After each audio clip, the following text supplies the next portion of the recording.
of this bulletin to get a sense of the flurry of activity happening there.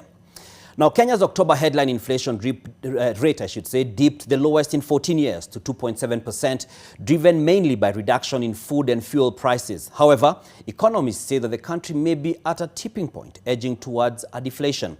NTV's Brian George Otieno with what this means for the economy.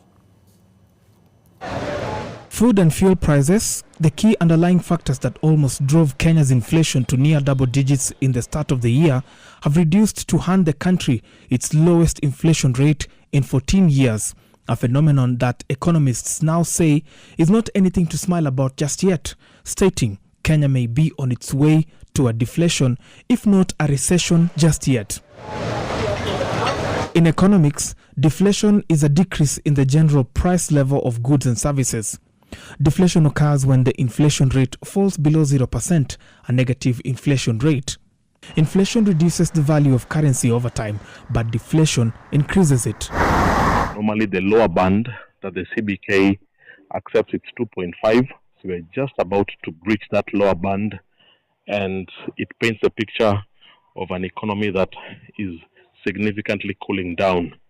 Obviously, this has been tied to a high interest rate environment. The CBK has tried to slash interest rates twice, but that monetary policy transmission signal to the real economy appears to be a bit weak. We are not seeing banks moving fast enough. Yes, they have done. Some banks have started lowering, but we are not seeing the same speed that is required. In October 2024, sugar, kerosene or paraffin, and maize flour prices showed the sharpest reduction, while carrots, sukuma wiki, and orange prices increased the highest.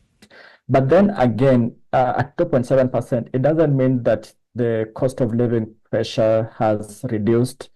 So if you look at the consumer price index basket, and this is now the basket, and this is now the index that pretty much keeps tabs of the underlying commodity pressures, you are seeing that it rose even in the month of October from 140.13 in the month of September to 140.44. And that by itself tells us that there's still cost of living pressure in the economy, albeit marginally. And as a result of that, yes, 2.7%, you can sort of look at it from what you call a base effect. According to Central Bank of Kenya, the overall inflation is expected to remain below the midpoint of the target range in the near term, supported by lower food inflation owing to improved supply from the ongoing harvests, a stable exchange rate, and stable fuel prices. Brian George Otieno, NTV, Nairobi.